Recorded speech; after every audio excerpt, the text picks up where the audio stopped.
कभी ज़माने में एक घने और पुरस्कार जंगल में सब जानवर सुकून से रहते थे। लेकिन एक दिन पुरानी उल्लू बाबा हिकमत ने बताया कि जंगल के बीचों बीच कहीं एक भोला खजाना छुपा हुआ है। सब जानवर चौंक गए। शेर बोला, ये खजाना हमारा जंगल बदल सकता है। बंदर उछलते हुए बोला, चलो फौरन ढूंढते हैं। लेकिन हर जानवर अपनी मर्जी से अकेला ढूंढने निकला। हर कोई चाहता था कि खजाना सिर्फ उसके हाथ लगे। रास्ते में हर एक को मुश्किलात आईं।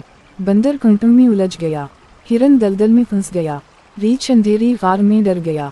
आखिर में वो सब एक जगह आ मिले, थके हारे, जख्मी और उदास। बाबा उल्लू ऊपर बैठा देख रहा था। वो मुस्कुरा कर बोला, खजाना सिर्फ उसे मिलेगा जो मिलजुल कर ढूंढे, अकेले नहीं। सब जानवरों ने फैसला किया कि अब वो इकट्ठे चलेंगे। जब इन्होंने ताकत, अकल और दोस्ती से काम किया तो एक पुराना दरख्त हिला और इसकी जड़ों के नीचे से सुनहरी चश्मा फूट निकला। ये खजाना पानी का था, ऐसा पानी जो कभी खुश्क नहीं होता। जंगल हरा भरा हो गया और सब ने सीखा कि असल खजाना दौलत नहीं बल्कि दोस्ती और इत्तेहाद है।